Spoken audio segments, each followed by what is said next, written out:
kita bersama.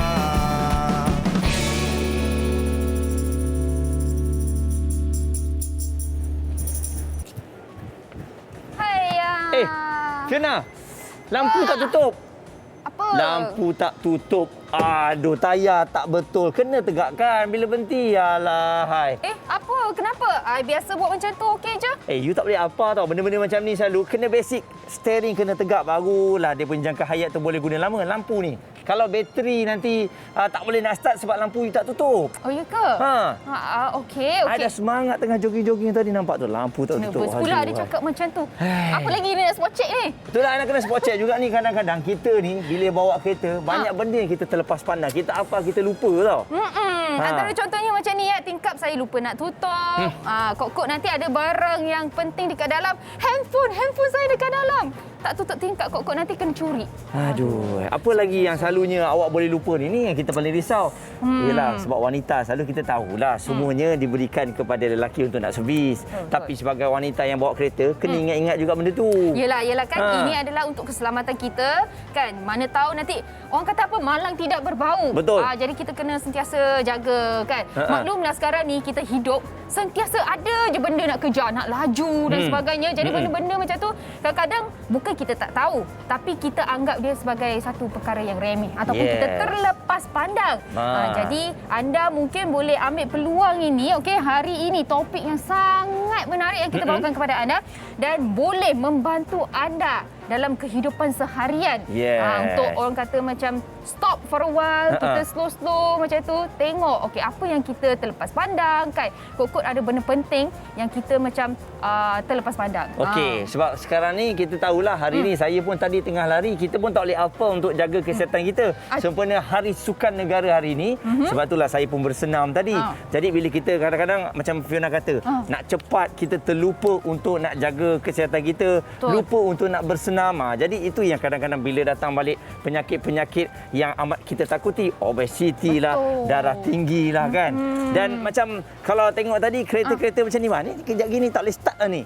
Aduh, hai. Kita padam-padam je, kejap padam. Sorry. Alright. Jangan Jadi marah. untuk anda hari ini kita akan bawakan pelbagai topik mengenai alpa ataupun lupa, bukan saja kereta tapi kadang-kadang kita alpa apabila kita berada di rumah, kita berada di dapur. Bagus. Okey kan? Okey. Jangan marah Tak marah. Okey, jadi jomlah kita nak tengok apa yang akan kita bawa pada hari ini. Kita ada sesuatu untuk anda mengenai topik kita iaitu alpa. Okay.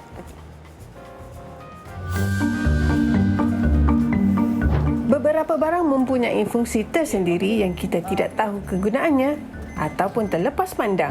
Buka apa? Mungkin kita perasan setiap kali kita memakai seluar, terutamanya seluar denim atau jeans, terdapat satu poket kecil, biasanya pada bahagian kanan seluar poket. Anda pasti beranggapan poket kecil ini digunakan untuk menyimpan duit shilling, bukan? Sebenarnya tidak. Poket kecil tersebut pada asalnya diberi gelaran watch pocket ataupun poket jam. Walaupun sekarang sudah tidak digunakan lagi poket jam ini, namun ia tetap direka seperti dulu kerana ia sudah terkenal dengan rekaan sedemikian. Bagi mereka yang gemar memakai kasut sukan, pasti akan terperasan terdapat dua lubang tambahan pada tepi kasut ini. Sebenarnya, apa tujuan dan fungsi dua lubang tu ya? Dua lubang tambahan pada kasut jenis ini berfungsi sebagai ruang udara untuk kaki supaya kaki lebih lembap dan kekal kering. Selain itu, lubang pada bahagian tepi kasut ini juga digunakan untuk mengikat tali kasut. Lubang kecil yang terletak di bawah kunci mangga mempunyai fungsinya tersendiri. Ia bagi memastikan pengaliran air berjalan lancar sekiranya mangga dimasuki air pada waktu hujan. Ia juga dapat melindungi bahagian dalam mangga agar tidak mudah karat dan rosak. Sekiranya ada yang perasan, ketika membeli minuman tin, pasti ada sebuah lubang pada penutupnya. Lubang ini berfungsi untuk meletakkan penyedut minuman. Dan sekiranya penyedut minuman diletakkan, pasti ia akan kekal dan tidak berganjak. Dalam 4 fungsi ini, yang mana satu penonton baru tahu?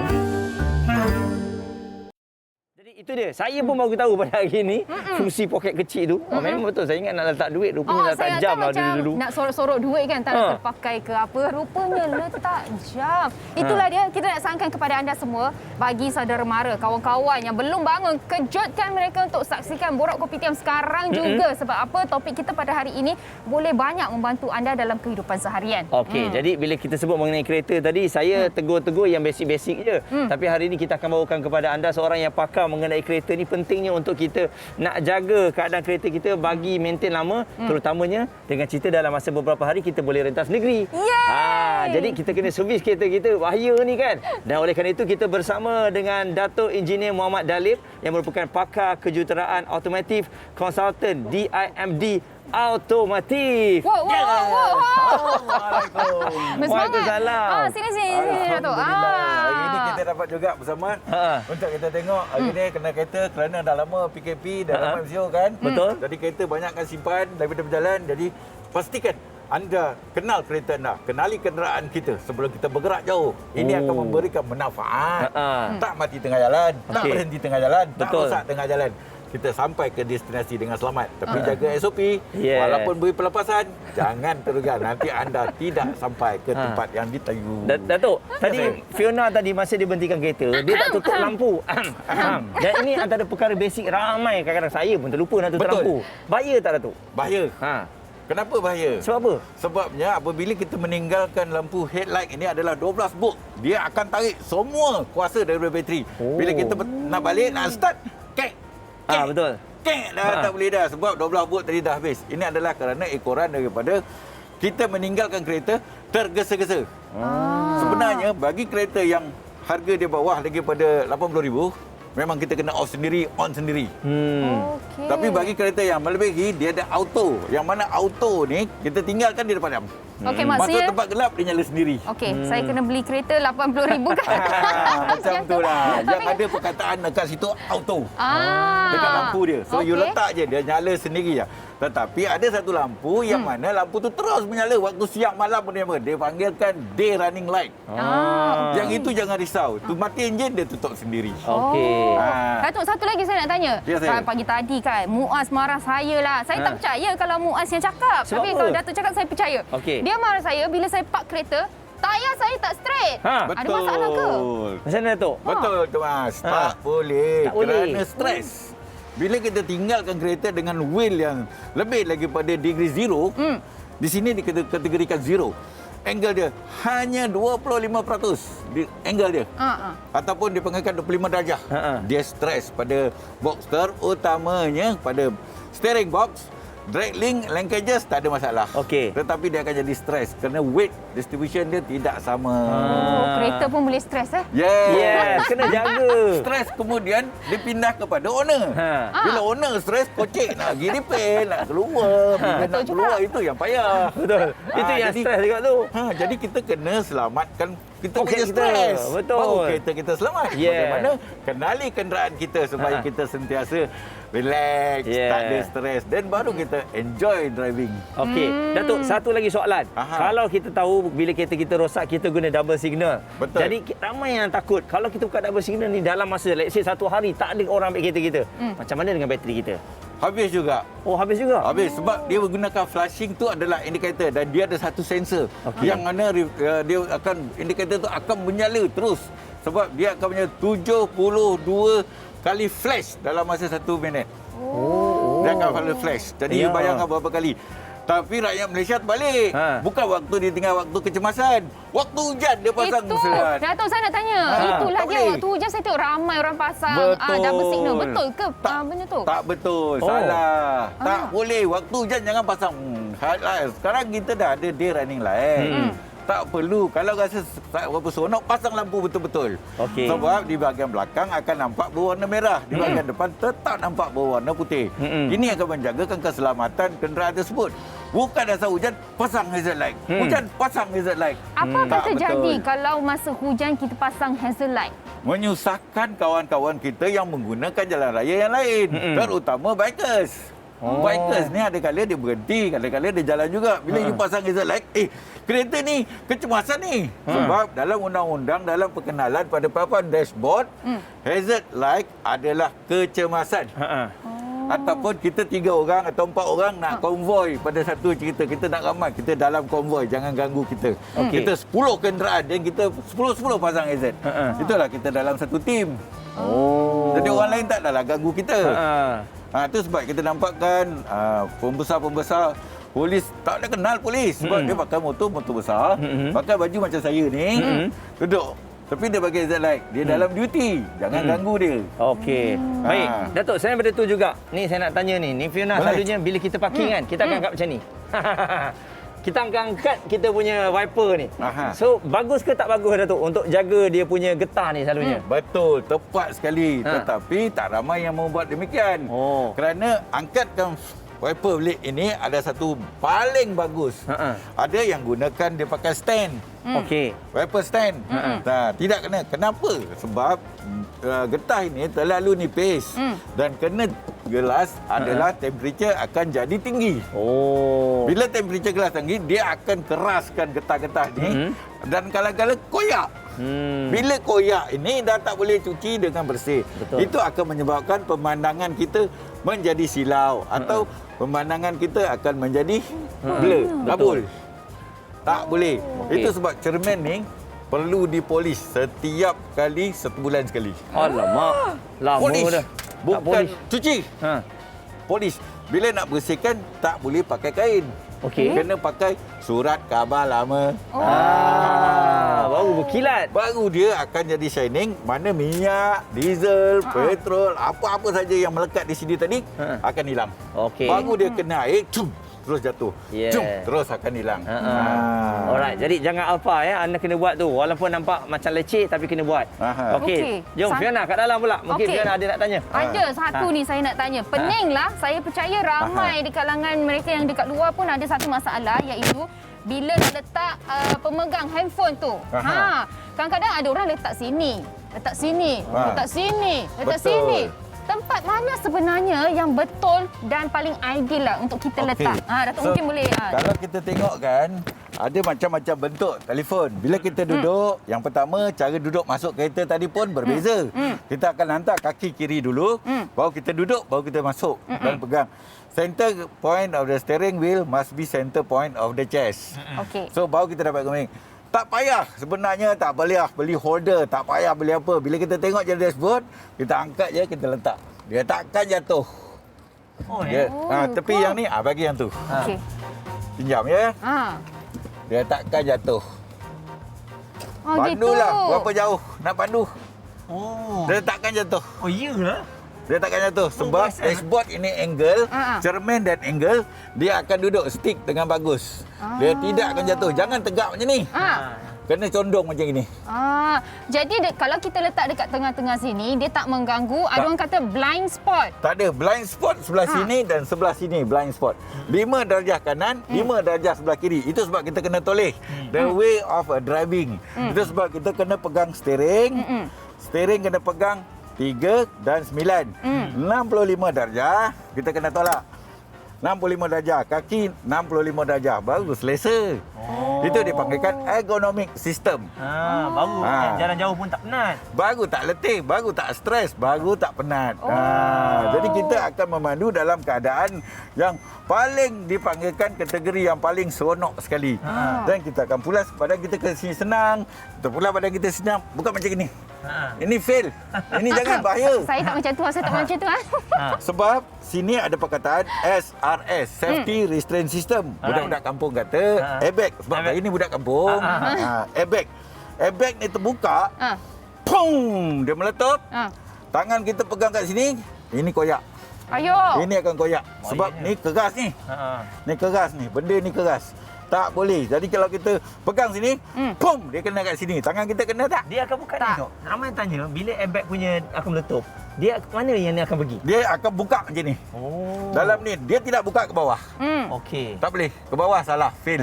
Dia mesti buka ke atas. Bila dia buka ke atas, bag mengelembung selama 3 ke 5 saat. 1, 2, 3, 4, 5 dia kempis je. Oh. Maksima. Sebab kalau dia tak kempis, dia akan buka. Dia akan matikan orang tu. Bila kena muka penuh, tak bangkit, habis.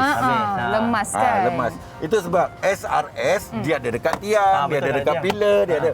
Lagi mahal kereta, lagi banyak airbag. Itu untuk langkah keselamatan kita lah. Betul.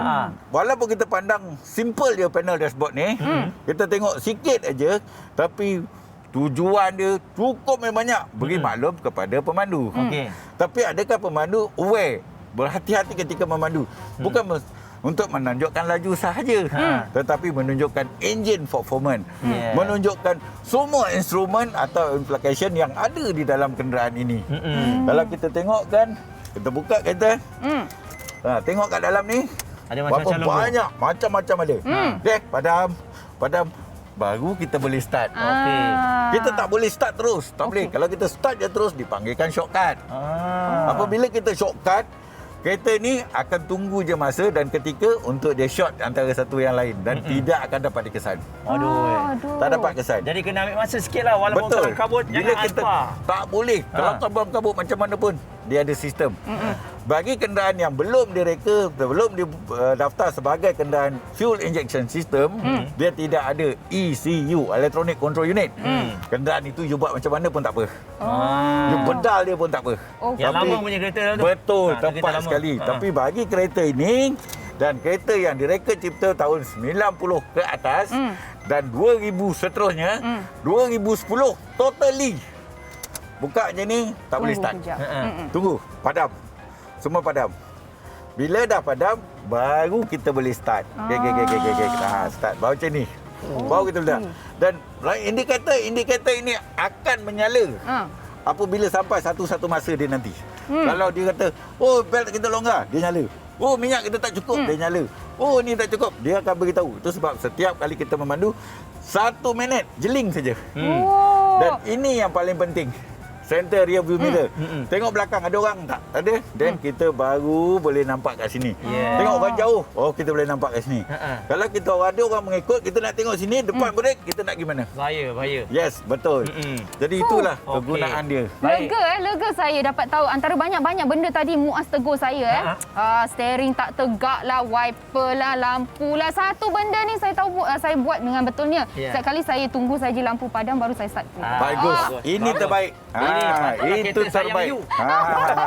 Baik. Itu terbaik. Kita dah dapat penjelasan daripada Datuk dengan mudah untuk memahami kereta kita.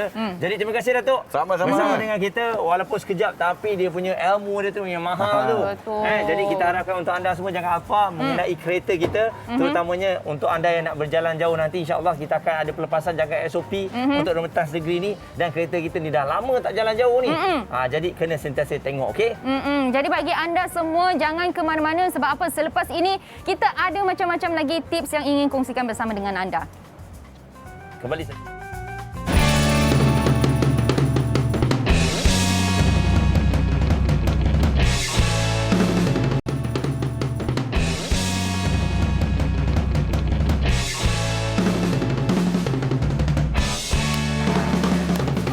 Tengok ni kan, ya betul Muaz, awak salah pakai baju ke borak kopi tiang hari ni? Betul lah. Hari ni kan Hari Sukan Negara.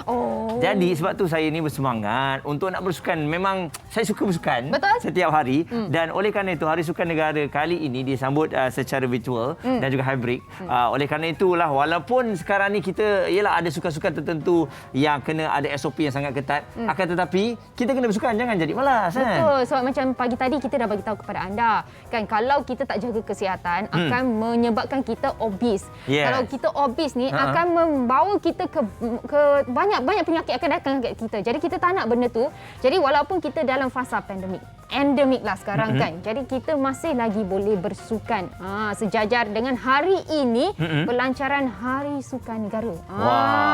Mesti anda semua yang ada dekat rumah nak tahu sekarang ni apa yang sedang berlaku di Putrajaya. Jangan risau, kita ada kawan kita di situ. Okey, dengan ceritanya Zack daripada pagi tadi telefon bersukan dan juga bersenam bersemangat dia. Sebab tu kali ini dia akan bawakan kita apa yang sedang berlaku di sana. Jom kita saksikan. Hello, selamat pagi Zack. Apa khabar di sana? Zack, Ada tak, Zack? sibuk berlari ke? Tu dia. Assalamualaikum. Wow, silakan, Zack. Assalamualaikum. Salam sejahtera kepada semua penonton Borak Kopitiam. Saya Zack Marikan dan hari ini saya sangat rasa macam keluar daripada kepompong. Sebab apa? Dah lama saya tak keluar. Biasa kita dekat studio. Hari ini kita berlintas langsung dari Menara KBS bersempena dengan Hari Sukan Negara 2021 di mana tahun ini sangat memberikan satu impak yang luar biasa kerana Hari Sukan Negara ini biasa kita tahu buat di luar dan sebagainya kan, tapi sekarang ini kita buat secara hybrid, okey, julung-julung kalinya. Dan jangan risau kerana apa? Program Hari Sukan Negara 2021 ini telah mendapat kebenaran Majlis Keselamatan Negara dengan mengikut standard operasi prosedur yang telah ditetapkan. Baik, dan tanpa membuang masa lagi, saya ingin menjemput Encik Sabran Abdul Baha, pengarah cawangan penggalakan dan pembangunan sukan Jabatan Belia dan Sukan Negara. Assalamualaikum. Waalaikumsalam warahmatullahi wabarakatuh. Alright. Okey, baik Sekarang seperti kita tengok dekat belakang ni memang aktiviti semua sungguh-sungguh meriah dan sebagainya. Alright, kita nak tanyakanlah kepada Encik Sabran kan. Mungkin boleh kongsikan bersempena dengan Majlis Pelancaran Hari Sukan Negara 2021 ini yang akan berlangsung sebentar lagi berbanding dengan tahun-tahun sebelum ini. Apakah perbezaannya? Terima kasih di atas kesempatan ini diberikan kepada kami di bahagian sukan, Jabatan Belia dan Sukan Negara, Kementerian Belia dan Sukan. So pada hari ini kita akan menyaksikan nanti majlis pelancaran sambutan Hari Sukan Negara pada tahun ini yang akan dilancarkan sebentar lagi oleh Yang Amat Berhormat Perdana Menteri. Jadi kita akan lancarkan ini di Putrajaya sebentar lagi. Jadi pada tahun ini kita lancarkan ini secara hybrid lah. Secara hybrid maksudnya ada secara fizikal dan juga secara virtual. Dan ianya akan disiarkan secara langsung dan serentak di seluruh negara. Kalau kita ada 15 buah negeri di seluruh Malaysia, kita akan lancarkan bersama-sama dengan negeri-negeri. Begitu juga dengan agensi-agensi kerajaan, kemudian juga akan dilancarkan juga Hari Sukan Negara pada hari ini. Okey, jadi bila kita lihat kan sekarang Encik Sabran kan. Encik Sabran ada pengalaman begitu luas dengan Hari Sukan Negara dan sebagainya kan. Macam Encik Sabran rasa bila dilakukan secara hybrid macam ni, impak dia macam mana Encik Sabran? Kita kata orang kita kena melalui SOP SOP yang telah dikeluarkan oleh pihak kerajaan. Jadi kita melaksanakan program secara hybrid ini. Jadi impak dia ataupun dia punya getaran dia itulah getaran Hari Sukan Negara itu semakin kata orang ada di kalangan rakyat Malaysia untuk menyokong kepada penganjuran Hari Sukan Negara pada kali ini, walaupun kita lakukan ini lain daripada yang lain. Kalau sebelum ini kita melaksanakannya secara fizikal, beribu-beribu orang datang ke Hari Sukan Negara, tapi oleh kerana kita kena mematuhi SOP-SOP yang telah digariskan oleh pihak kerajaan, kita kena patuh dengan SOP yang telah ditetapkan. Betul. Baik, Cik Sabran, saya suka bila Cik Sabran sebut lain dari yang lain tu. Mungkin Cik Sabran boleh kongsikan apakah acara yang menarik yang bakal dilangsungkan sempena Hari Sukan Negara 2021 ini? Okey, kita akan melaksanakan program-program kita ni kebanyakan secara virtual Kita ada Mega Aerobic Challenge selama lebih kurang 5 jam tanpa henti secara virtual. Kita ada Fit and Active secara virtual. Kita ada Fitness Challenge secara virtual. Kita ada macam-macam lagi lah. Kita ada virtual run secara virtual. Jadi kalau kita pada hari ini kita nampak dekat Putrajaya ini, kita ada beberapa kelainan juga. Kita laksanakan dekat sini aktiviti-aktiviti kita. Antaranya seperti yang dekat belakang ni lah. Ini adalah orang-orang kerdil, orang-orang kerdil dan juga orang yang OKU. Kita libatkan mereka ini untuk dalam senam robik pada pagi ini. Dan kita juga pada hari ini kita ada kita akan bawa nanti basikal basikal Azizul Hasni. Wah, yang Olimpik baru-baru ni. Olimpik baru-baru ni. Yang akan kita pamerkan nanti di sini. Begitu juga kita ada beberapa sukan-sukan baru. Seperti korfball. Yang mungkin saudara pun tak pernah dengar korfball tu. Kita akan perlihatkan juga pada hari ini. Korfball, kita ada basketball 3-on-3, kita ada netball 3-on-3 dan kita ada sepak raga juga. Oh, sepak raga pun ada. Sepak raga. Ini adalah sukan-sukan tradisional lah. Baik. Tapi yang paling penting yang kita perlu patuhi sekarang ni adalah SOP. Betul. Semua yang berada di sini adalah mereka yang telah vaccinated. Maksudnya dah full vaksin. Betul. Untuk datang ke sini secara fizikal. Betul, sebab apa tahu, Cik Sabran, maaf Cik Sabran saya pun tadi datang pagi-pagi memang kena swab dulu. Betul dah full lah. vaksin 2 dos dah. Dia swab lagi. Negatif alhamdulillah baru kita dapat akses untuk masuk ke sini. Betul lah. Baik, jadi terima kasih Cik Sabran. Macam-macam yang kita nantikan bersama dengan Hari Sukan Negara 2021 walaupun dilakukan secara hybrid tapi semangatnya terus kekal ada. Nanti saya akan bersama lagi dengan anda penonton Borak Kopitiam di Menara KBS bersama dengan Hari Sukan Negara 2021. Kembali kepada Muaz dan juga Fiona. Alah, jealous lah. Best Seronok kan? Seronok. Sebab Wah. itulah saya rasa kalau kita ni kalau dulu-dulu tak ada pandemik kan, bila Hari Sukan Negara ni memang meriah Fiona. Betul. Tapi dalam keadaan sekarang ni ialah SOP tu harus dijaga, akan tetapi kesihatan bersenam tu harus diteruskan juga. Nanti dari masa ke semasa kami akan bawakan untuk anda apa lagi aktiviti yang ada di sana bersama dengan Zack. Jadi kita harapkan Fiona petang ni pun akan bersukan. Sepanjang hari ni ada masa, jangan risau. Kalau pagi tak sempat, petang nanti anda boleh bersukan. Satu cabaran yang sangat berat. Muaz letak dekat atas saya punya bahu ya. Tapi saya cuba. Tapi kan Muaz, berbalik kepada topik kita pada hari ini, jangan alpa kan. Kalau tadi kita dah bagi tahu anda kan, antara benda-benda yang mungkin kita terlepas pandang bila kita bawa kereta, kita matikan enjin kereta dan sebagainya. Sekarang ni antara salah satu benda yang kita mungkin alpa juga adalah dengan handphone kita, telefon bimbit kita. Sebab sekarang ni 24 jam kita pegang handphone. Jadi sebenarnya adakah kalau handphone ini duduk di sebelah kita apabila kita tidur, adakah betul-betul selamat? Jadi kita nak tahu juga tu berapa lama. Okey Fiona, selalunya kita rasa dia nak test saya lagi. bila kita charge dah penuh kan. So berapa lama lepas tu kita baru boleh cabut ataupun nak biar dia penuh je? Adakah kalau kita tinggal semalaman handphone kita selamat? Okey, ini sebenarnya saya ada buat research sedikit lah. Okey, untuk phone-phone yang canggih baru-baru sekarang ni sebenarnya dia ada smart charging system di mana dia akan slowly charge malam lah. Lepas tu sampai satu point dia dah fully charge, dia akan stop. Tak kisahlah awak cabut ke tak cabut. Kalau tak silap saya lah. Betul. Kan nanti mungkin kita boleh tanya tetamu kita. Okey, jadi kita ada Encik Rizman yang akan berkongsikan bersama dengan kita yang merupakan perunding teknologi maklumat. Jadi adakah apa kenyataan yang dikongsikan oleh Fiona tu adalah benar ataupun tidak? Cik Rizman, Assalamualaikum, selamat pagi. Hello. Waalaikumsalam, selamat pagi. Okey. Cik Rizman, tadi kan Fiona dah ada keluarkan kenyataan lah kan. Fiona kata Fiona ada study kan. Kalau Muaz tanya kalau kita charge phone kita, nak biarkan dia charge semalaman okey ataupun tidak. Fiona cakap okey sebab sekarang untuk phone yang cukup canggih ni dia ada dia punya smart charging system. Betul ataupun tidak? Betul. Sekarang ni memang semua memang dah ada smart charging system. Dia dah ada cut off time dia. Bila kita overcharge, dia automatik dia akan terpadam sepenuhnya ataupun tak ada masalah dengan bateri. Tetapi jangan pakai 3310 lah. Kalau 3310 memang menggelembung lah bateri tu. Okey, jadi kebanyakan telefon-telefon baru ni dah okey lah. Dan satu lagi Cik Rizwan, mungkin ialah telefon ni sekarang dia dah jadi macam kawan baik kita. Kat mana-mana kita bawa je. Tidur pun kita letak kat sebelah kepala kita. Jadi bagaimana mungkin Cik Rizwan boleh kongsi bahayanya kadang-kadang kita apa kan sebab sayang dengan telefon ni, tidur pun letak kat sebelah kepala ni. Dia kalau tidur letak sebelah kepala tak apa lagi. Ada orang yang pergi ke mana-mana dah sampai separuh jalan pun sanggup patah balik kalau tak bawa telefon dia. Betul. Dan telefon ni dah sampai ke dalam bilik air pun orang bawa sekarang ni. Tapi masalah yang paling besar adalah bila kita buat benda tu, benda-benda perkara macam contoh kita bawa masuk ke telefon ke dalam bilik air, sebenarnya telefon kita sekarang ni dalam dunia smartphone yang penting adalah data internet. Tak ada data internet ibarat kita tak boleh hidup lah sekarang ni. Okay, walaupun kita tak boleh buat call apa semua, WhatsApp kena ada. Yang bahayanya bila kita pakai social media, ada certain link di dalam social media itu adalah malware. Yang mana kita sendiri sebagai pengguna biasa kita mungkin tak faham. Bila kita tekan link kadang-kadang keluar macam-macam iklan. Dan iklan tu kadang-kadang dia boleh jadi iklan yang merupakan trojan ataupun dipanggil sebagai malware. Yang mana bila kita tekan dia boleh aktifkan location dan kamera kita tanpa kita sedar.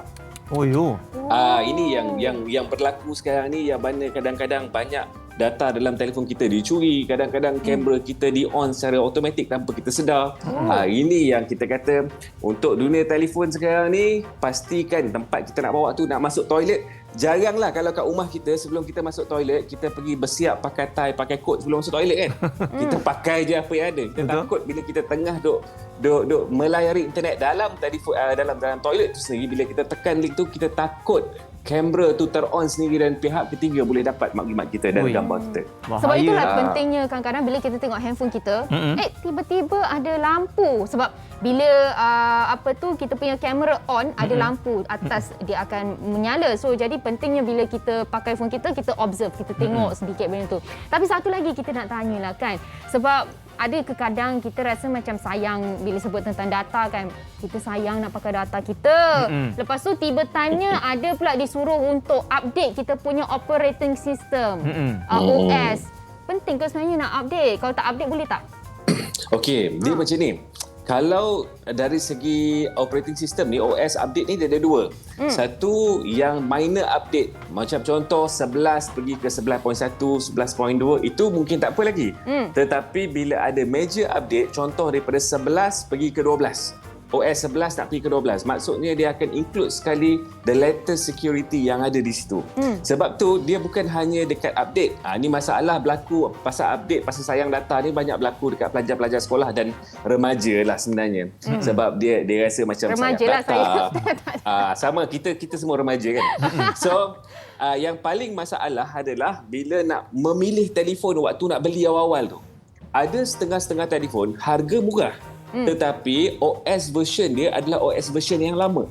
Dia tak sesuai dengan OS version yang baru. Betul. Dan ada certain telefon yang mana OS version dia hanya boleh upgrade ataupun update sampai 10 saja. OS yang terbaru tak. Sebenarnya Mochi, standard adalah kita support dua version yang previous dan dua version yang akan datang. Dia macam tu. Yang lebih penting adalah bukan OS version juga. Yang lebih penting adalah update dalam application tersebut. Contoh WhatsApp ataupun kita pakai Facebook ke apa, tiba-tiba naik notification untuk minta kita update application tersebut, kita kena update. Jangan kita rasa kita lebih pandai daripada Android. Oh tak apa, aku tak nak update, tak apa, aku boleh pakai macam biasa. Betul. Tapi masalah dia bila berlaku sebarang pencerobohan data, waktu tu kita tahu yang telefon kita adalah tak selamat disebabkan diri kita sendiri. Kita yang tak nak update, bukan salah orang, kita sendiri. Okey. Dan saya benda tu juga kalau kita tengok bagaimana dengan Wi-Fi ni. Wi-Fi kan ada di mana-mana. Jadi keselamatan Wi-Fi di luar daripada kawasan rumah kita ni selalunya ada orang kata bahaya, terutamanya apabila kita nak buat internet banking, kita menggunakan Wi-Fi di luar. Jadi Cik Rizman, adakah benar kalau kita gunakan Wi-Fi luar ni ada orang-orang lain boleh mencuri data kita?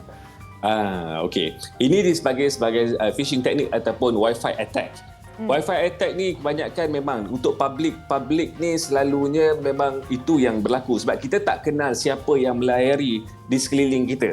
Dan orang ni dia tanda-tanda kalau telefon kita nak kena attack, Wi-Fi kita bila kita pakai di kedai mamak contohnya, bila dia nak attack dalam telefon kita, normally bila kita tengah online dalam tempoh 10 minit, tiba-tiba internet kita terpadam. And then dia connect sendiri waktu tu. Bila dia connect sendiri, dia tak connect ke Wi-Fi di kedai tersebut, tapi dia connect mungkin di salah satu komputer yang ada di dalam kedai mamak tersebut.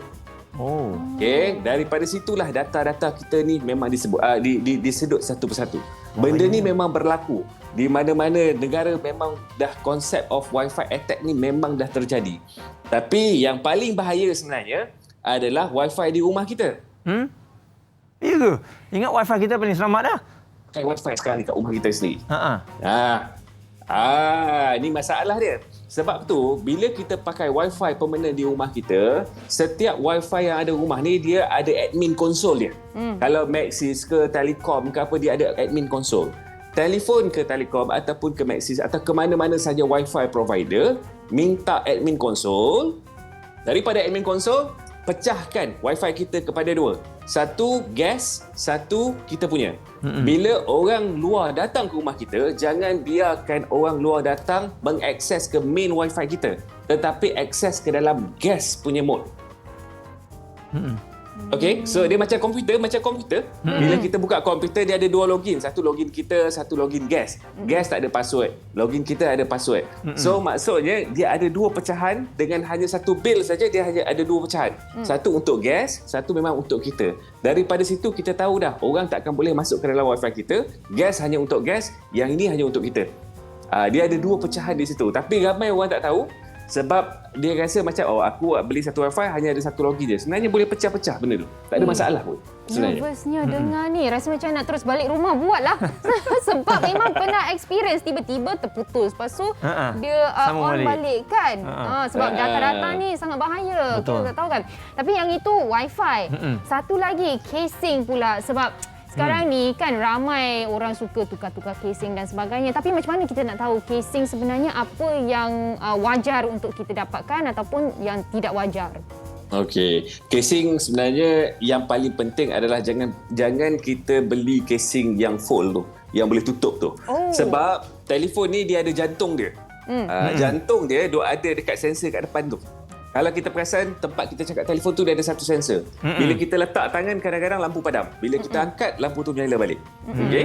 So sensor ni sebenarnya dia ada satu application nama dia anti-thief untuk iPhone, anti-theft untuk Android. Yang mana bila kita aktifkan anti-thief dan anti-theft application ni, kita masukkan telefon kita dalam bag. Bila kita keluarkan saja telefon tu, secara automatik dia akan berbunyi dengan sekuat-kuatnya dan hanya boleh dimatikan dengan muka kita saja. Ini untuk mengelakkan daripada telefon kita dicuri oleh orang lain. Bayangkan sekarang ni orang buka beg kita, orang tarik telefon kita, telefon tak bagi notification, tak berbunyi apa-apa. Tapi bila kita pakai anti-thief dan anti-theft, yang mana sensor dekat casing kita tu tak ditutup, yang cantik, maksudnya bila buka saya, orang tarik saya telefon kita, dia akan berbunyi dengan sekuat-kuatnya untuk mengelakkan daripada telefon kita dicuri. Baik. Okey. Ini antara tips yang senang. Okey. Jadi terima kasih sekali lagi kepada Encik Rizman dengan tips yang telah pun dikongsikan. Ya, nampak simple tetapi sangat bermakna untuk kita berhati-hati yang mana telefon ni dah jadi sebahagian pada hidup kita. InsyaAllah kita akan jumpa lagi. Encik Rizman. InsyaAllah. Terima kasih. Sama-sama. Okey, baiklah. Sekarang ni bersempena dengan pelancaran Hari Sukan Negara 2021, kita akan pergi dekat Zack sekali lagi untuk menyaksikan gimmick. Okey. Maksudnya kita kejap akan, lagi lah kita akan bawakan anda untuk menyaksikan apa yang sedang berlaku dekat situ. Sebab apa, pagi tadi kita dah tengok dah ada macam-macam berlaku dan sekarang ni sedang berlangsungnya ucapan daripada Yang Amat Berhormat Perdana Menteri. Okey, jadi kita akan lihat bagaimana agaknya apa yang akan berlaku sebab perkara ini memang kita semua seluruh rakyat Malaysia sedang sama-sama menyambutnya dengan cara yang tersendiri untuk terus meletakkan sukan ini antara kepentingan yang ada. Okey. Memang tak sabar jadi bagi anda semua kalau nak saksikan jangan ke mana-mana. Kejap lagi kita akan bawa anda secara hybrid, secara virtual ke Putrajaya. Jumpa selepas ini.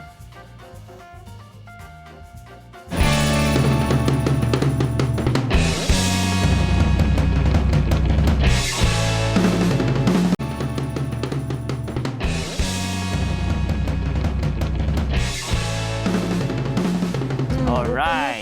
Dalam seharian ni kita sibuk buat kerja, sibuk pergi kerja, sibuk buat benda, banyak benda yang kita terlepas pandang. Itu yang kita tak mahu sebab dalam kehidupan kita ni kan setiap masa tu kita tak boleh nak patah kembali tau. Nak patah balik semula kan sebab benda yang terlepas tu. Jadi setiap apa yang kita ada tu kita kena hargai dan sebab itulah kita jangan terutamanya sekarang ni kita nak menyentuh pula apabila kita dah ada kerja. Ingat tak sebelum kita nak kerja, kalau kita dapat kerja kita akan cakap macam-macam. Kau dapat kerja aku nak belanja mak ayah, nak simpan dan sebagainya. Tapi bila dah dapat kerja kadang-kadang kita lupa nak buat benda yang kita rancang tu. Iyalah, maklumlah sibuk kan. Lepas tu kita alfa, kita lupa segala bagai kan. Jadi ini dia hari ni kita nak sekali lagi nak bagi anda reminder untuk anda jangan alfa dan kita dah dapatkan seorang tetamu bersama dengan kita untuk sama-sama kita kongsikan tips-tips yang sewajarnya dengan anda. Jadi di atas talian kita sekarang ni ada Nik Kamal Nik Othman selaku perunding kerjaya bersama dengan kita. Hello, selamat pagi. Selamat pagi, apa khabar? Khabar baik. Jadi ini kita cerita mengenai jangan apa jika dah dapat kerja ni. Jadi kita nak fokuskan mengenai kerja kita. Kadang-kadang kita tengok kerja kita ni kita dah kerja lama. Tapi kita rasa macam tak puas, kita rasa macam tak seronok. Jadi mungkin kita ada terlepas pandang sebenarnya dalam kerja ni apa yang harus kita lakukan supaya yalah dapat gaji, ada keseronokan dan kita boleh tahan lama kerja di tempat tersebut. Silakan. Terima kasih yang dirahmati hos yang berdua. Okay. Baik, bila bekerja ni sebenarnya mari kita ambil dulu konteks biasanya berlaku pada orang yang baru bekerja lah, anak muda biasanya. Sebelum dapat kerja ni teruja nak cari kerja. Tapi bila zaman sekarang kan mencabar. cari tak dapat. Maka standard tu dia kurangkan sikit, rendahkan sikit. Tapi sampai satu tahap, asal dapat je lah kerja. Asal dapat je. Maka sudah tak ada fikirkan tentang kepuasan, work-life balance, aku lepas ni nak ke mana, sesuai tak dengan minat, aku boleh perform tak kerja tu. Maka benda tu sudah terabai. Kenapa? Sebab kadang mencabar, akhirnya asal dapat je lah. Alright. Maka jangan abaikan aspek tersebut. Kenapa? Nanti bila kita bekerja, dapat kerja tu okey, tapi tak puas lah, tak enjoy lah, maka 2-3 bulan berhenti. Cari balik kerja, asal dapat 2-3 bulan berhenti, nanti tak cantik. Dia akan merosakkan profil kita bekerja nanti. Kedua adalah individu tu sendiri. Kan sekarang kita lebih sedar dengan mental health, kesihatan mental. Jadi kalau bekerja dengan kita tak kena dengan passion, tak kena dengan minat, kita tak happy, bukanlah 100% happy. At least 70% kita happy, 60% kerja tu kita okey dah. Alright, ini 10% je, 20%. Maka struggle lah nak buat kerja. Right, maka bila kita tak enjoy, in the end kita pun susah nak perform. Betul. Right, so in the end dia akan efek keseluruhan. Itu situasi pertama. Yang kedua, dah dapat kerja. Okey, dah dapat kerja, seronok, nice. Namun jangan alpalah, jangan terlepas pandang dengan kita punya career growth. Takkan nak stay pada position yang sama, department yang sama, jabatan sama, job scope sama, syarikat sama sampai pension. Takkanlah begitu. Betul, maka pastinya kita nak lebih baik explore kan. Jadi lebih berkualiti. Mungkin dulu handle projek 10,000, sekarang handle projek 100,000. Handle projek 1 juta contoh. Kan seronok dengar tu kan. Oleh itu jangan terlupa untuk rancang perkembangan kerjaya. Skill apa anda kena belajar yang baru? Kena networking dengan siapa? Apa soft skill pengurusan yang anda kena ambil maklum, kena kuasai. Benda ini kena ambil cakna. Contoh sekarang jawatan exec, macam mana nak jadi senior exec? Okey, apa skill nak jadi senior exec? Cara jalan, cara cakap, cara mengurus dan sebagainya. Dah senior exec nak jadi manager macam mana? Begitulah seterusnya. Benda itu akan memberi kita excitement dalam bekerja. Maka tak bosan lah sebab kita dah naik sikit, challenging. Begitu. Right. Kemudian yang paling penting, ini antara penting bila dah bekerja. Right, iaitu ramai terlepas pandang nak urus kewangan. Paling asas zakat. Kalau gaji 1,700 tanpa tolakan lah, itu sebenarnya dah kena keluarkan zakat. 25 ringgit macam tu lebih kurang. 2.5%. Kalau gaji dah 2,830 ringgit, dah kena bayar LHDN, income tax, tanpa tolakan. Ini saya sebut tanpa tolakan. Ini ramai tak perasan. Dengan izin, saya pun jumpa dengan anak muda ramai 3 tahun 4 tahun kerja. LHDN macam mana? Apa benda kena bayar? Bayar. Tak perasan. Ya ke? Betul. Tak perasan. Tak tahu pun. Tak ada orang bagi tahu. Oh iya ke? Kita pun kenalah bagi tahu satu-satu. Maka perkara ini perlu diberi perhatian. Jangan terlepas pandang. Mungkin benda ni baru, tak ada orang bagi tahu. Alright. Memang itu kesedarannya agak rendah. Okey. Tapi dengar hari ini di Borak Kopitiam, ambil maklum cepat-cepat. Pergi Google cepat-cepat. Alright. Kemudian kena faham juga celik kewangan ni. Urus kewangan, nak buat loan macam mana, nak kira macam mana, kad kredit hati-hati. Ramai anak muda muflis kerana loan kereta. Semua tu kena ambil maklum. Money Just system ke, sistem 5, 4, 3, 2, 1. Gunalah apa pun, yang penting anda tahu mengurus. Itu saja. Jangan hidup dalam hutang yang banyak. Okay. Betul. Ya, nampak macam mewah tapi sebenarnya semuanya hutang. Pun tak seronok juga. Kan? Tapi bila kita sebut tentang kerjaya, kita jangan alpa dengan kerjaya. Dan juga kita linkkan dengan kita baru dapat kerja. Maklumlah sekarang ni saya rasa ramai juga yang baru dapat kerja baru dan sebagainya. Satu benda, bila kita dah dapat kerja baru, kita excited dengan apa yang ditawarkan. Mungkin boleh kongsi bersama dengan kami antara benda-benda yang kita perlu beri perhatian dekat kontrak yang ditawarkan oleh syarikat-syarikat. Ini sangat menarik.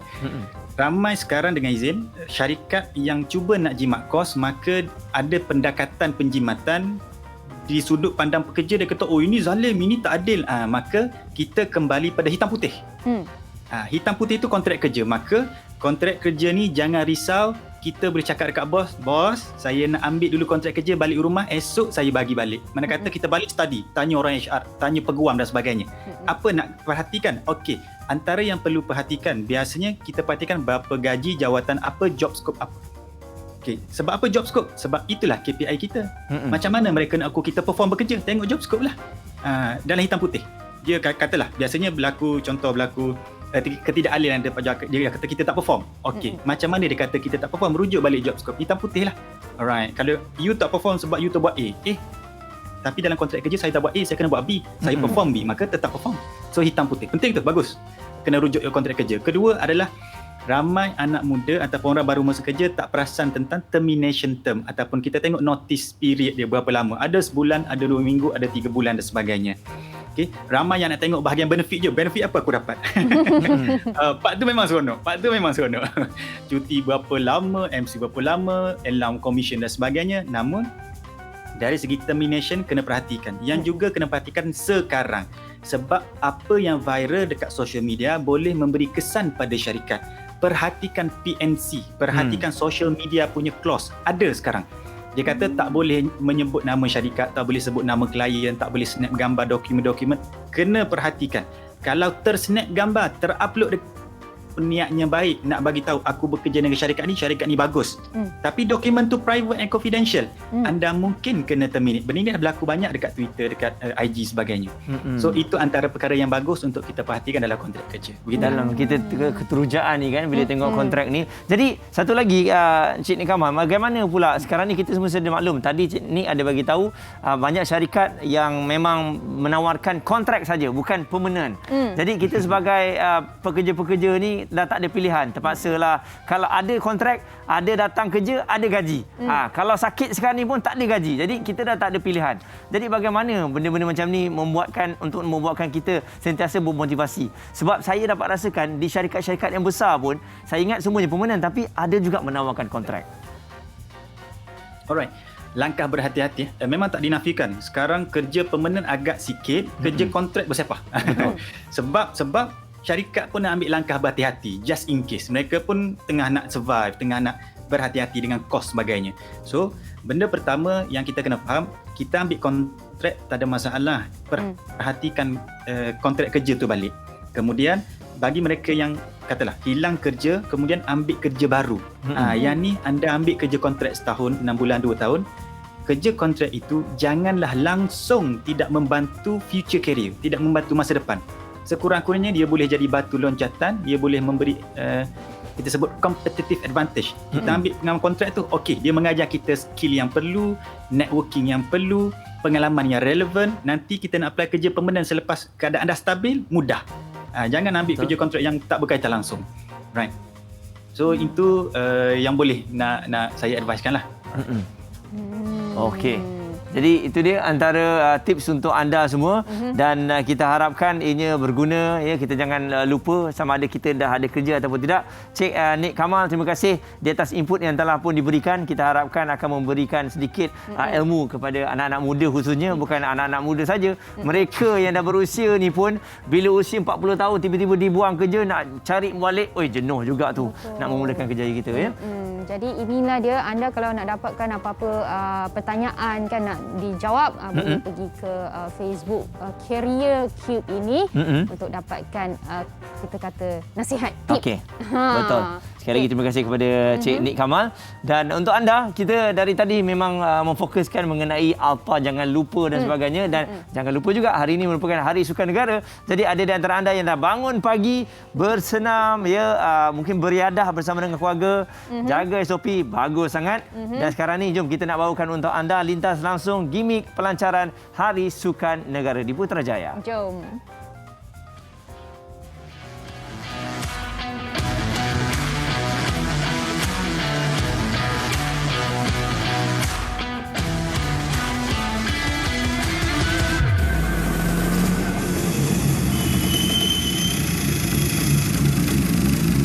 Baiklah hadirin dan hadirat sekalian, sama-sama kita berikan tumpuan kepada anak muda ini yang dipertanggungjawabkan memegang briefcase. Apakah isi dalam briefcase itu? Sama-sama kita nantikan ketibaan adik Sarifuddin Azman. Siapa adik Sarifuddin Azman? Nantikan, dia sedang menuju ke pintu utama. Dan kini kita berikan tepukan untuk Sarifuddin Azman atau lebih dikenali dengan panggilan Damok, juara Moto3 Remaja Dunia di Catalunya 2021. Dijemput Yang Amat Berhormat Datuk Seri untuk menerima logo tersebut atau logo Hari Sukan Negara. Seterusnya logo akan diletakkan di konsol yang disediakan dengan letakkan tersebut. Hadirin dan hadirat sekalian, terimalah Hari Sukan Negara 2021.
Towards Sports HSN 2021.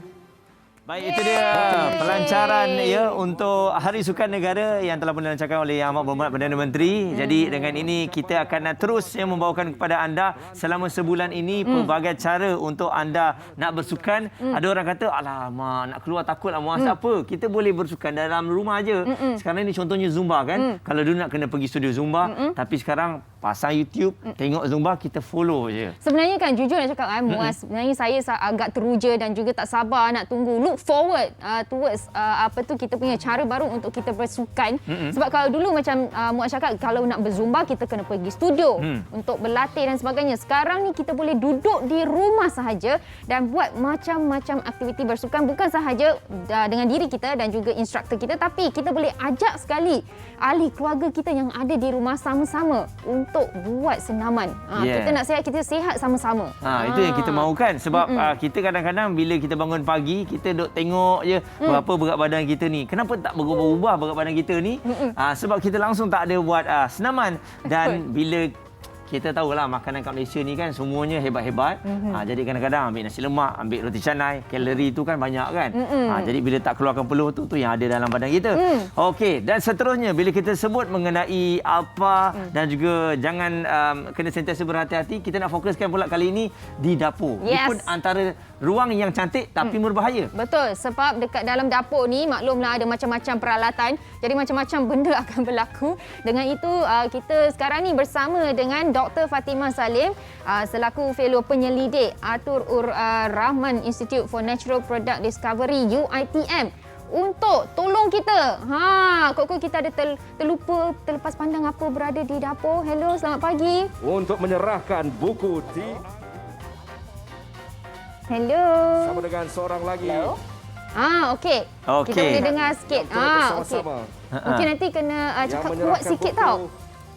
Okey, boleh. Okey. Boleh. Okey, doktor. Jadi doktor, hari ni kita jangan apa peralatan di dapur ni. Ini antara perkara-perkara yang harus dilihatlah ya. Saya rasa wanita mungkin tahulah, tetapi lelaki kadang-kadang terlepas pandang. Jadi jom kita tengok apa antara barang dapur pada pandangan doktor lah yang paling berbahaya tetapi kita ni sentiasa lupa. Contohnya lupa nak tutup suis, gas tu lupa nak tutup. Kalau pandangan doktor sendiri, apa yang paling bahaya di bahagian dapur tu? Hai, Assalamualaikum semua. Boleh dengar suara saya kan? Dengar. Dengar. Salam. Okey. Okay, so terima kasih Borak Kopitiam sebab jemput saya, dan hai Muaz dan Fiona. Ya, doktor. So biasanya kan biasanya saya ditanya dulu apa peralatan ni, macam banyak sangat dekat kepala saya ni. Okey. Mungkin kita boleh kita cari yang paling bahaya tu. Start dengan periuk kalis lekat. Periuk? Okey. Kalis lekat. Ya. Sekarang tengah viral ni. Yang non-stick. Kata okey, lepas tu tak okey, mana satu sebenarnya doktor? Okey, so untuk periuk kalis lekat ni saya rasa dia never ending story. Setiap tahun dia akan ulang-ulangkan. Ada viral pasal bahaya ke tak. saya rasa saya dah 2 tahun menulis pasal karis lekat ni. Sebenarnya dia tak adalah bahaya. Dia adalah cara penggunaan yang betul. Macam tu juga dengan peralatan barang dapur yang lain. So bila kita tahu cara menggunakan yang betul, insya-Allah tak ada masalah. Yang dikaitkan sebenarnya ialah dia punya selaput tu kan. Selaput tu PTFE. Bahan yang dia buat untuk selaput tu, waktu dia hasilkan tu dia pakai PFOA. Tapi PFOA tu yang ada kesan karsinogenik yang boleh menyebabkan kanser tu, untuk produk akhir dah tak ada. Sebab untuk menghasilkan selaput karis lekat ni, dia akan treat dengan suhu yang sangat tinggi. Suhu yang tinggi itu dia akan musnahkan PFOA itu. So biasanya kalau penjual yang ada reputasi yang baik ni, dia memang tak ada PFOA itu dah. Yang menjadi isu ialah PFOA ni dia bahaya kepada pekerja yang bekerja di dalam industri pembuatan ni sebab dia terdedah secara terus. Dia macam bahan semasa dia buat tu dia kena campur supaya dia boleh jadi bahan pelekat sebenarnya, tapi dia bukannya berada dekat produk akhir tu. So produk akhir tu memang tak ada PFOA. So dia selamat digunakan, cuma kena berhati-hati jangan bagi cala sebab fungsi dia untuk tidak ada pelekatan. Jangan bagi dia cala. Kalau cala pun kita termakan dia tak ada masalah sebab badan kita tak boleh nak hadam, dia akan keluar di dalam najis. Macam tu. Okey, jadi itulah dia perkara kadang-kadang benda yang sikit tapi di-viral-viralkan. Sebab tu macam doktor kata benda tu tak habis. Seterusnya bagaimana pula dengan air fryer, doktor? Ini antara yang ramai menggunakan penggoreng kering ni. Jadi bahayanya bagaimana? Adakah kita yakin apabila kita menetapkan time kat situ, kalau kita biarkan ianya akan selamat? Adakah juga perkara-perkara lain boleh berlaku? Untuk air fryer ni, dia sebenarnya teknologi yang sangat bagus, terutamanya kepada mereka-mereka yang suka menggoreng. Sebab kita tahu kalau makanan bergoreng ni, dia dikaitkan dengan risiko kesihatan kan, keradangan, lepas tu penyakit jantung dan sebagainya. Jadi peniaga ni pun dia nak memenuhi keperluan pengguna ni yang suka menggoreng-goreng ni. Jadi dia perkenalkan air fryer. So air fryer ni dia mengurangkan kadar penggunaan minyak sehingga 80%. Saya sendiri guna air fryer sebab dia mudah. And then anak-anak pun boleh guna. Kalau sekali-sekala nak menikmati makanan segera yang telah terproses macam nugget, sausage semua tu, masak guna air fryer dia lebih sihat dibandingkan dengan kita masak atas gas dapur tu. Jadi ialah yang saya rasa terbaru digembar-gemburkan ialah bahan karsinogenik. Biasanya benda-benda yang melibatkan hangus-hangus ni lah. Kan? Tapi sebenarnya bukannya air fryer sahaja yang menghasilkan bahan penyebab kanser ni. Semua jenis memasak yang kita nampak sate terbakar tu, itu ada cyclic aromatic hydrocarbon, itu boleh menyebabkan kanser dalam jumlah yang banyak. Okay, terlalu hitam, makin tinggi gelap, makin gelap warna cekodok yang kita goreng tu, makin tinggi possibility dia.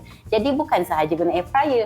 Kalau kita guna dapur gas memasak biasa ke, guna oven ke, sama je sebab proses memasak itu sendiri menghasilkan bahan ini. Yang penting kita faham, jangan bagi dia over masak dan kawal suhu. Itu je, air fryer okey, tak ada masalah. Satu lagi benda nak tanya dengan doktor lah sebab biasanya bila kita pakai microwave yang ada dekat rumah tu, mungkin bagi mereka rumah yang tak besar, mereka akan letak microwave, kemudian nak letak barang dekat atas dan sebagainya, atas dan atas, jadi nampak rumah cantik bertingkat macam tu kan. Jadi adakah selamat kalau kita buat macam tu? Maksudnya penyimpanan microwave itu sendiri? Yang ini saya rasa kena tengok lebih kepada durability, iaitu bila kita beli barang tu sendiri, kita kena tahu yang kita tidak digalakkan sebenarnya untuk letak barang dekat atas microwave ni sebab kalau perasan dia bergantung pada design lah. Kadang-kadang dekat tepi dia macam ada release tempat macam lubang-lubang kecil tu kan. So, lubang-lubang kecil tu ada fungsi dia untuk melepaskan haba yang berlebihan sebab bila kita panaskan makanan dekat microwave ni, dia punya mekanisme pemanasan tu tak sama macam api. Sebab api, kita bagi haba daripada luar kan. Jadi makanan akan panas daripada luar masuk dalam macam tu. Sebab tu kadang-kadang makanan yang dekat dalam tu tak berapa nak panas kalau kita pegang. Kalau macam stick pun, dekat dalam dia masih basah lagi. Tu kalau guna api biasa. Tapi kalau kita guna microwave ni gelombang mikro kan, dia punya tenaga tu tak sekuat mana sebab kalau dibandingkan, sebab orang biasanya kaitkan dengan radiasi sebenarnya sebab dengan perkataan radiasi tu. Tapi kita sebenarnya terdekat dengan radiasi. Saya guna lampu ni pun radiasi juga. Cahaya matahari pun radiasi juga sebab kita memerlukan radiasi itu untuk mendapatkan pencahayaan. Tanpa radiasi tak ada cahaya, tak cantik macam tu. So microwave punya tenaga tu dia lebih selamat dia punya radiasi dibandingkan cahaya matahari. Sebab tu kita pakai sunblock, betul tak? Sebab dia boleh menyebabkan kanser pada kulit kan. Microwave ni dia memanaskan makanan daripada dalam. Jadi molekul yang banyak terkesan, tersebut molekul ni kan air. So air ni dia bergegar, dia nak stabil balik, dia akan melepaskan haba tadi tu. So haba tu yang menyebabkan makanan tu menjadi panas. So makanan panas daripada dalam keluar. Kalau perasan setengah makanan macam telur kan, apa tu kadang-kadang kita pergi panaskan sardin, dia akan meletup. Dia meletup sebabkan tekanan dekat dalam, sebab selaput luar tu kering. Bila kering, dia akan menyebabkan tekanan daripada dalam tu memecahkan kita punya makanan. So kalau dari segi keselamatan tu dia tak ada isu. Boleh saja guna sebab dia memudahkan. Cuma kita kena selenggara lah, berhati-hati. Kadang-kadang dah lama tak gunakan, and then peralatan yang kita nak guna untuk pemanaskan tu pun pilih yang bersesuaian. Jangan pakai plastik biasa, kan cair dekat dalam tu bercampur dengan makanan kita. Jangan guna besi sebab besi dia berupaya untuk menarik haba. So bila makanan tu menghasilkan haba, nanti besi tu panas sekali, jadi dia boleh menyebabkan kebakaran. Yang itulah. Lepas tu yang macam saya kata tadi, bila ada makanan yang mempunyai tekanan yang tinggi macam telur, sardin, apa-apa tu, guna dia punya penutup. Sebab saya percaya memang ada dijual dan ada juga disertakan di dalam kita punya yang kita beli tu kan. Jadi tutuplah, jangan bagi dia meletup. Tapi penggunaan dia tak ada masalah. Tak akan menyebabkan kanser dan sebagainya, kecuali makanan tu memang dah ada makanan yang berkanser. Macam tu. Alright. Jadi mungkin doktor boleh kongsikan Facebook doktor, sebab saya tengok ada ramai penonton yang ada soalan nak tanya kepada doktor. Facebook saya guna nama betul, Fatimah Salim. Okey. Dekat dalam Facebook ni biasanya saya memang kongsi macam-macam berkenaan dengan sains lah. Tapi ada satu lagi grup memang kami tubuhkan bersama dengan saya punya admin-admin yang lain. Kita panggil Makmal Makanan. Kalau type dekat situ Makmal Makanan akan keluar page yang ada ni lah kan. So daripada sana memang kita kongsikan khas untuk makanan sebenarnya. Apa-apa makanan, persediaan dia. Dan sebab saya kemis, so ahli kimia kan, saya suka memasak. So bila kita suka memasak, saya suka apply saya punya knowledge tu. Jadi saya kongsikan dengan saya punya follow semua, mereka agak teruja lah. Sebab tu kita tubuhkan grup tu sebab dia lebih fokus. Kalau grup saya punya profile sendiri, saya akan ulas macam-macam. Baiklah, patutlah doktor punya follow pun ramai dekat Facebook kita ni. Terima kasih doktor sekali lagi. Dr. Fatimah Salim bersama dengan kita, dan kita harapkan dengan apa yang dikongsikan itu, kita jangan alpa apabila berada di dapur, terutamanya untuk abang-abang yang baru nak masak, cuba-cuba macam saya pun itu, main masuk je ayam dalam microwave meletup. Terbaik, lepas ni tak akan terjadi. Terkejut saya. Lepas tu sampai sekarang saya tak nak masuk dapur. Bukan saya tak nak masuk dapur, sebab saya takut. Alasan. Okey, jadi untuk anda kita ada sesuatu nak kongsikan mengenai ini untuk anugerah drama sangat. Jom kita saksikan. Jom. Anugerah Drama Sangat 2021. Wah, anugerah apa pula ni? Ni buat pertama kali ni sis. Anugerah yang penuh drama dan hangat dah tiba. Siapakah menjadi pilihan? Undilah sekarang di www.extra.com.my/anugerah drama sangat mulai 3 hingga 31 Oktober ini. Semuanya penuh drama di Anugerah Drama Sangat 2021 di TV3. Jadi untuk anda sekali lagi, jangan lupa untuk bersama dengan Anugerah Drama Sangat, pelakon drama OST drama terbaik, pasangan terbaik dan banyak lagi. Siapakah yang menjadi pilihan hati anda? Undi sekarang di www.extra.com.my/anugerah drama sangat mulai 3 hingga 31 Oktober ini. Semuanya penuh drama di Anugerah Drama Sangat 2021 di TV3. Alright? Ya, kalau anda perasan di awal pagi Borak Kopi Tiam, biasanya kita akan updatekan dengan anda info-info terkini mengenai COVID-19. Jangan risau, kita tak lupa. Sekarang ni kita nak updatekan kepada anda. Mungkin anda terlepas pandang. Nombor yang telah kita catat semalam adalah jumlahnya 9,751 kes. Kalau anda lihat sejak kebelakangan ni, nombor kita makin menurun. Satu benda yang cukup baik untuk kita semua. Dan Selangor masih lagi berada di kedudukan yang pertama. Akan tetapi ialah semakin hari semakin menurun dengan jumlahnya. Kalau dulu dengan 7,000 sekarang dengan 1,796. Dan selain selain daripada itu juga perhatian kepada anda yang berada di Kedah dan juga di Perlis.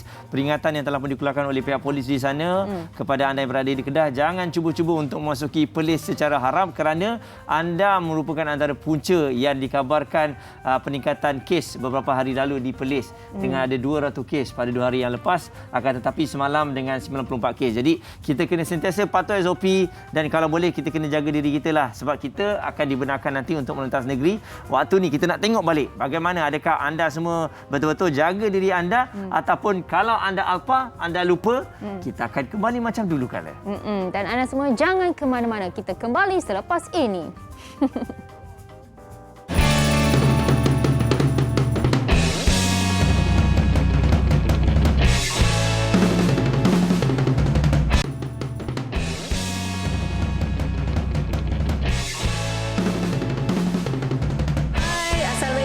Saya Datuk J, pengasas kerupuk Wera Tok Mah hari ni. Mari ke TV3 nak royak ke adik kakak bahawasanya produk kita kerupuk Wera Tok Mah dah 3 tahun di pasaran dan kita punya beribu-ribu orang ejen di seluruh Malaysia.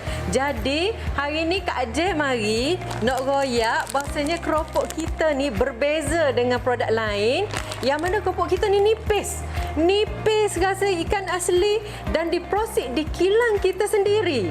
Yang tak pernah cuba kerupuk Wera Tok Mah boleh cuba hari ini dengan harganya yang amat menarik, RM8 sahaja. You akan dapat 1 tong besar ni, tong 12 liter, RM8 sahaja. Jadi untuk awak hok cari pendapatan sampingan, boleh berniaga, boleh berbisnes dengan kami hanya serendah 100 lebih sahaja modal dia. Dan pulangan untung dia 2-3 kali ganda. Kalau you rajin, you boleh balik goreng, dapat 1 tong besar tu, pack balik dan jual dah dekat office ke dekat mana kan. Bersama kerupuk Wera Tok Mah, you all tak perlu risau tentang nak jual macam mana, nak pasarkan macam mana. Sebab bila join kerupuk Wera Tok Mah, kita adakan satu grup untuk coaching untuk ajar you macam mana nak jana income. Kepada sesiapa yang nak jana pendapatan bersama kerupuk Wera Tok Mah, boleh hubungi nombor yang tertera di kaca TV anda ataupun layari Facebook kami HQ Kerupuk Wera Tok Mah untuk mendapatkan produk bersama ejen-ejen berhampiran anda. Jadi Kak J mengalu-alukan kedatangan anda semua untuk join keluarga besar kami di seluruh Malaysia. Dan jom sama-sama jana pendapatan di musim PKP ni. Kerupuk Wera Tok Mah, tok kata lidah, tok geli teko. Itu dia. Habis semua ejen-ejen Tok Mah pun dah masuk dah dekat Facebook kita. Bagus. Jadi kepada anda, kita sentiasa menyokong semua perniagaan-perniagaan kita di Malaysia ini. Dan selain daripada itu juga, awal pagi ni kita sentiasa awalkan kepada anda, bagi tahu kepada anda, hari ini merupakan Hari Sukan Negara. Jadi kalau ada bangun awal tu sebelum ni tak pernah nak bersenam, tiba-tiba nampak dia dah nak bersenam tu, jangan kita peli dia pula. Kita berikan sokongan kan. Betul. Sebab apa? Kesihatan memainkan peranan yang cukup penting dalam hidup kita. Bila kita sihat, kita boleh buat macam-macam benda. Kan, kita boleh pergi kerja, kita boleh jaga keluarga kita. Itu betul, yang penting. Kalau kita tak sihat, tak jaga diri kita, macam mana kita nak jaga keluarga kita? Dan untuk kita jadi sihat, bukan saja kita kena bersenam. Jaga pemakanan. Gaya hidup yang sihat tu merangkumi pemakanan, kesenaman dan sebagainya. Jadi semua ini kena all in one lah. Jadi macam pagi tadi kita dah tengok Zack berada di Putrajaya bersempena dengan Hari Sukan Negara. Macam-macam aktiviti ada dekat situ. Sebenarnya saya nak tengok lagi ada apa yang menarik dekat situ. Okey, jadi Zack, jom kongsikan bersama dengan kami. Semuanya dibuat secara hybrid, tapi kali ini ada pelancaran yang perlu kita saksikan tadi. Nampak gayanya. Apa tu? Kenalah dengan Zack. Dan ini merupakan antara aktiviti yang ada pada hari ini bersempena dengan Hari Sukan Negara 2021. Dan Zack, masih lagi berlitas langsung daripada Menara KBS Putrajaya, dan alhamdulillah kita telah dirasmikan oleh Yang Amat Berhormat Datuk Seri Ismail Sabri Yaakob, Perdana Menteri kita. Baik, tanpa melengahkan masa lagi, Zack nak menjemput kita punya tetamu yang istimewa, Encik Muhammad Rosli Muhammad Zahid, merupakan Presiden Kelab Sukan Bermotor Retro Havoc. Ya, saya. Lebih mesra dengan panggilan Cik Ali ya. Ali boleh panggil. Baik. Cik Ali, ni kita nak tanyalah kan, jenis-jenis sukan permotoran yang ada pada hari ini, Cik Ali. Okey, untuk hari ini sempena Hari Sukan Bermotor, Hari Sukan Negara, So kita ada buat live di sini untuk pameran. Kita ada pilih beberapa kategori sukan bermotor, iaitu kereta perlumbaan, pasukan motor daripada Sepang dan juga daripada Kelab Sukan Bermotor Retro Havoc sendiri kita ada pasukan drift kita, pasukan restoration untuk kereta klasik, pemilik pengusaha suspension jenama Malaysia dan juga pasukan drifter kita lah. Pasukan drifter di hadapan sini kita ada 2 biji kereta perlumbaan rally. Okey. Dibina khas untuk perlumbaan rally lah. Ini 2 biji ini. Oh, yang dekat depan kita ni daripada One Motorsport. One Motorsport. Okey, yang ni yang saya tengok tadi kat dalam ni apa? Okey, ini contoh kereta kita pakai kat jalan. Tapi kita tune dia dengan body kit, dengan enjin semua. Kita panggil automotive lifestyle lah. Dia macam fashion dalam otomotif lah. Dia ada body kit dia yang macam ni. Lagi besar daripada kereta biasa. Dia ada tambah sikit dan rim lagi lebar. Dia ada splitter semua. Okey, Cik Ali, inilah lagi satu soalan lah. Bagaimana Cik Ali rasa sukan pemotoran ni boleh jadi sukan di antara sukan yang tanpa sentuhan? Okey, pendapat saya dan untuk mewakili sukan pemotoran Malaysia lah. Bagi saya sukan pemotoran memang hakikatnya memang adalah sukan yang tidak melibatkan kontak. Sebab kalau perlumbaan pun memang driver seorang sahaja. Kalau rally pun hanya ada 2 orang, itu pemandu dengan pilot. Dan juga untuk drifter hanyalah seorang sahaja.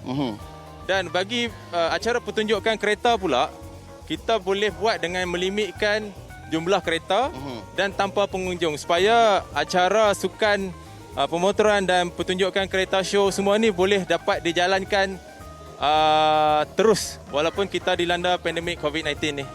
Betul. Cik Ali sebagai Presiden Kelab Sukan Bermotor Retro Havoc ni kan, kita nak tahulah apakah harapan Cik Ali sendiri untuk melihat sukan bermotor ni lebih gegah di pesada antarabangsa. Mungkin Cik Ali boleh kongsikan. Okey, kalau nak ikutkan saya boleh cerita di sini.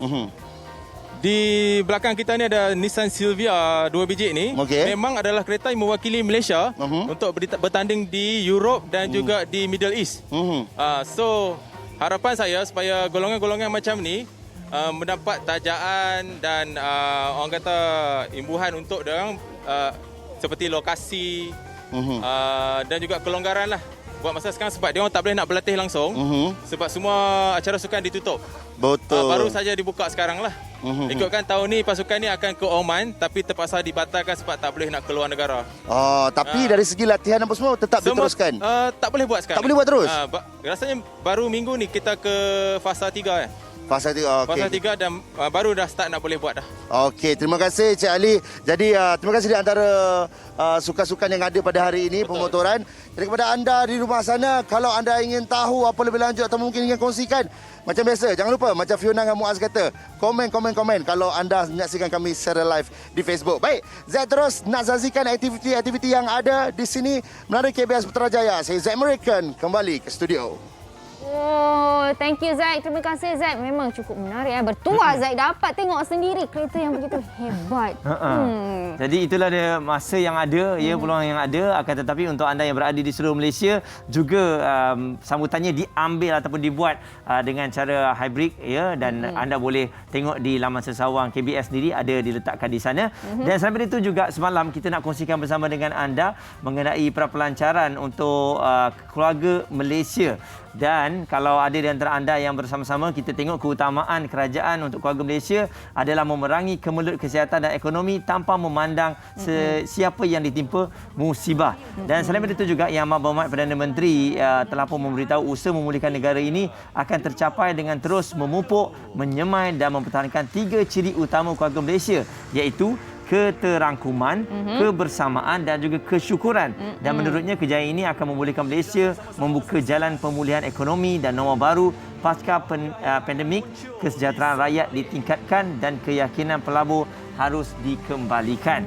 Dan selain itu juga kalau lihat pada ucapan semalam, ibarat sepohon pokok, akar keluarga Malaysia bertunjangkan perlembagaan persekutuan dan rukun negara, manakala batang dan ranting menjulang kukuh nilai keluarga Malaysia yang kemudian membuahkan hasil seperti daun, bunga dan buah yang subur dan inayahnya memanfaatkan rakyat. inilah metafora keluarga Malaysia.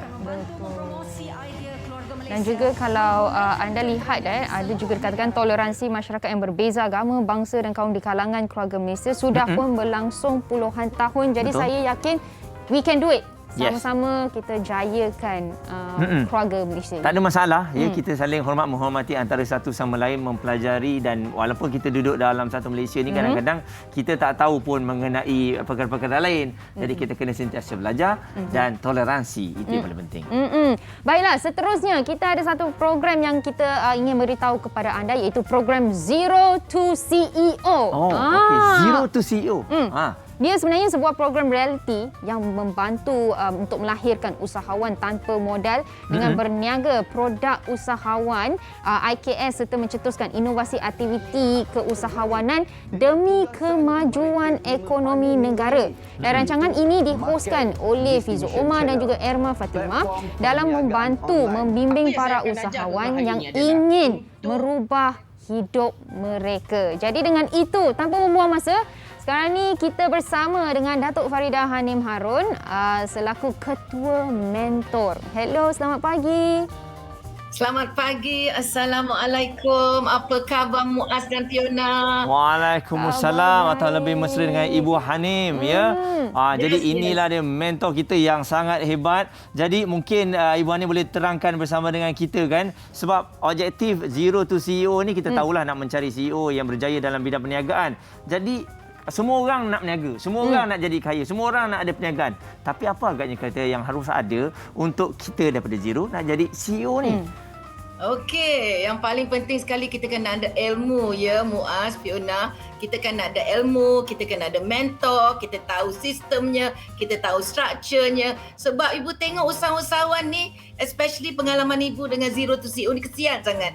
Mereka macam berniaga bermain dadu. Sebab they don't know, tak ada ilmu yang betul untuk letakkan dalam dia punya decision atau keputusan dan setiap langkah dalam bisnes mereka. Jadi berbalik kepada rancangan Zero to CEO ni lah. Mungkin Ibu Hanim boleh terangkan konsep serta objektif Zero to CEO dan juga kriteria pemenang secara ringkasnya. Okey, konsepnya kita sebenarnya kita bagi dia teori. A lot of theory daripada mentor-mentor hebat yang memang susah nak dapat untuk usahawan kalau kita nak dapatkan mentor-mentor ni. Tapi ibu dah susunkan semua mentor-mentor ni mengikut expertise masing-masing khas untuk semua yang masuk dalam Zero to CEO. Dan mereka belajar teori ni, kita bagi tugasan mingguan, lepas tu kita pun bagi task review apa dia buat salah semua, lepas tu kita buat task evaluation. Result ni kita bagi pada juri. Juri buat keputusan siapa yang perlu disingkirkan, siapa yang perlu maintainkan. Tapi itulah dia. Dia orang dapat task setiap minggu. Memang cabaran non-stop. Kelas pagi sampai malam. Task lagi nak kejar. Memang menguji dia orang punya kekuatan. Mental fizikal. Very much. Betul lah. Sebab tu kalau kita tengok sekarang ni, bagaimana pula dalam episod yang ke-5 minggu ini, difahamkan bagaimana peserta dan masih lagi tiada yang tersingkir. Mungkin boleh Ibu kongsikan. Kadang-kadang, yelah, kita ni tersingkirkan orang, bukan kita tak suka dia. Maksudnya, ini cabaran untuk dia. Kadang-kadang orang yang tersingkir awal, dia yang berjaya daripada pemenang tau, Ibu kan? Betul. So actually kita punya episod yang ke-5 adalah petang ni, my dear.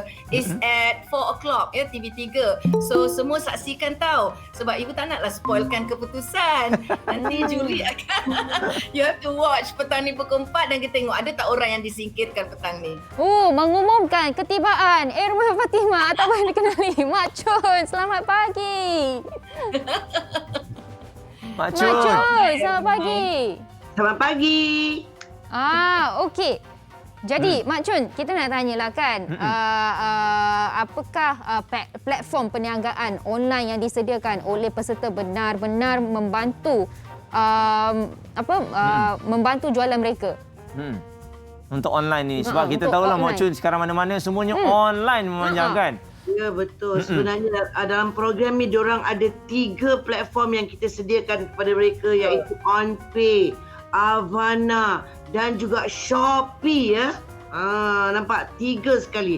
Dan kita rasa ini benar-benar macam contohnya kat dalam Shopee tu pertama kali dia masuk, and then dia orang ada dia orang punya own shop kat dalam tu. Begitu juga dekat dalam OnPay. Jadi OnPay itu adalah platform. Betul. Dan itulah antara apa peluang yang mereka ada. Jadi kita tahu juga kan macam Mak Chun sendiri yelah dari seorang pelakon bertukar menjadi seorang usahawan yang hebat, dan yelah Mak Chun punya karakter tu pun sebenarnya daripada pelakon dan boleh menjadi seorang usahawan yang luar biasa. Jadi sebenarnya bagaimana agaknya Mak Chun meletakkan kepada kita punya bakal-bakal CEO ni supaya jangan sentiasa merendah diri, kena fikir suatu hari nanti boleh berjaya juga. Dia sebenarnya penyakit usahawan-usahawan ni bukan sangat merendahkan diri, tetapi usaha tu. Dia orang kadang-kadang malas nak berusaha. Itu adalah sebenarnya masalah paling utama pada usahawan-usahawan ni. Dia sudah cukup berada dalam satu comfort zone yang mana cukuplah apa yang dia dapat tu. Dia tidak ada goal dalam hidup dia, dalam pernyataan dia. Sebab tu kat dalam program ni kita belajar, kita mentor hebat ni ajar bagaimana kita nak buat goal dalam perniagaan. Kita tak boleh hidup dalam kesera-sera, whatever will be. Tak apalah, cukuplah. Itu dah biasa dah untuk usahawan kita.